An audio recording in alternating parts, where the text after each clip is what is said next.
Hello and welcome to another Overlord Theory video, and today we will do as we have in the last 3 parts and take a look at what could happen during a potential conflict between the Sorcerer Kingdom of Ainz Ooal Gown and the Theocracy of Slane.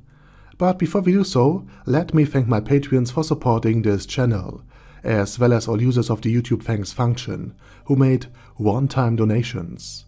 Furthermore, while all of this is speculation and theory, it is nonetheless based on everything we currently know about Overlord, its lore, characters, locations, and magic system. And as usual, we will start this part off with a quick recap as well. After traveling to the Elf Kingdom, Ainz watched how the Elf King was mind-controlled by the Black Scripture, and therefore now knew who mind-controlled Shalltear. After the Pleiades and the freed elves had broken the spearhead of Slane's army, Zashi was sent to kill the person responsible for all of this resistance. After a fight with the doppelganger version of Lupus Regina, she left for her home, bored and disappointed. And in her disappointed state, she had done something only those who are sure of their own power would do. She slept in the open, without protection, after eating her fill. Eerily similar to her muscus behavior.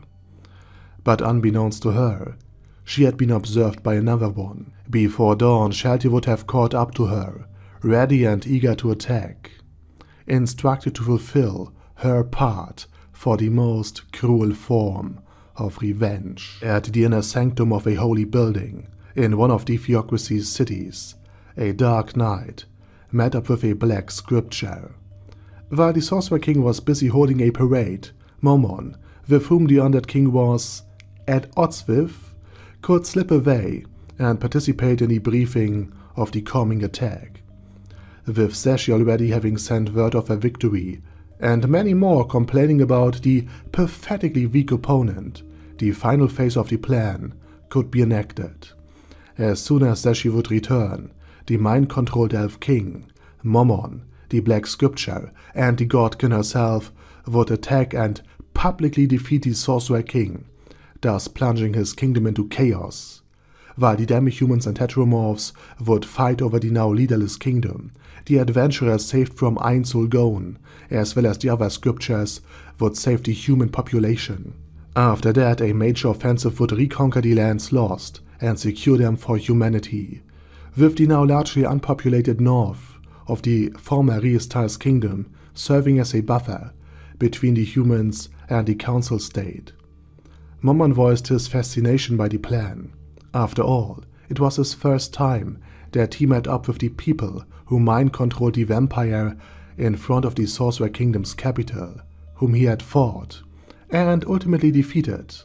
The Black Scripture in turn was delighted that Momon was truly powerful enough to actually destroy the vile beasts, and congratulated him, with the captain of the Black Scripture wanting to say his thanks to the face of the brave adventurer. As soon as the well-armored figure had taken off his helmet, the entirety of the scripture gawked at the white skull situated under it.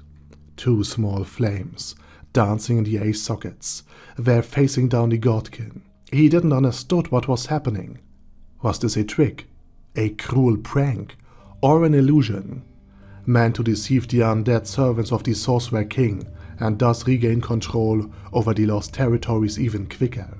But a swift swing from a lightning-adored sword crashed all of these useless thoughts, as it had broken through the armor of the Godkin and buried itself deep into its flesh. The scripture now fully realized whom they were fighting, and they retreated to the other end of the room in order to launch a distant kind of attack, only to crash into the tall tower shields of Death Knights, who appeared seemingly out of nowhere, as Ainz dodged a retaliatory strike by the lance of the Black Scripture's captain, clad in the most holy and pure of beams. Ainz dropped the lightning-adored sword and summoned a lance of his very own, clad in utter darkness. With a precision strike, he bored it into the now unholy body of the Godkin, making him go limp for a moment, before he rose again paler, and with a far more sinister expression than before. Ainz had taken great care and great cost upon him to craft this replica of Shalltear's lance, while it wasn't in the divine tier of equipment. It surely sufficed to turn all of these weaklings into undead. But before he could bring the fight to the other scripture members, Ainz felt a presence. Someone, or rather something, was trying to take control of him, and as it failed, of one of his undead, which also failed equally.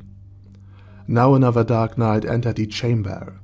As Ainz had thrown Pandora his lance, the undead king ventured into an adjacent room to confront the puppet master. And before the last member of the Black Scripture had been killed and enthralled as undead servants to the will of his majesty, this inferior undead fell silent, and then on his knees as well. Ainz, after having casted every augmentative spell he knows, as well as having visited Auriel Omega to get blessed by her support spells as well, would not endure being spoken to by the people who mind-controlled Shalltear any longer. He was done even pretending to care for these vile aggressors. With ease he enacted his undead control over Soshana's first follower, as he ordered the now enthralled Rufus to spill every secret Slane and his gods, elders, and the scriptures held 6 elder-lich scribes were recording every word spoken. Meanwhile, Aura and Mare had the elves in their newly conquered kingdom prepare some special decoration, gifts, and clothings for the final act of Ainz Ooal Gown's revenge. And with this said, I have landed this video, and hope you will also tune in to the final battle between Shalltear and Zashi. For now, I have learned this hypothetical confrontation between Slane and the Sorcerer Kingdom, and say thank you very much for watching, and as usual, special thanks to Bad Guy Yee, Ben C, Chrissy, Crowley0221, Sia, Death is Mercy, Deathless Dragonlord, Dystopia II, Feral Shivan, Guy with Dead Head, Hector Marino, Hoss, Huster, Jacob G, Jana B, Jason, Chromius, Legendarius, Lelouch Britannia with a Mustache, Lexus Fox, Lord Nishikian Rai, Lord Touch Me, Merovec, Mr. Shoes, Mr. Tweaker, Michael R, Michael Y, O'Kill, Overlord General Gasper, Paddy Pentum, Personage, Primus 11, Shadow Lightning Wolf, Shrine Keeper, Texas Deer, the Orc War Boss Rock Ed Smasher, T.E. Wang, Vash Hawkeye, Vegito 27, Venture Fanatic, Wilhelm, and Zonagon.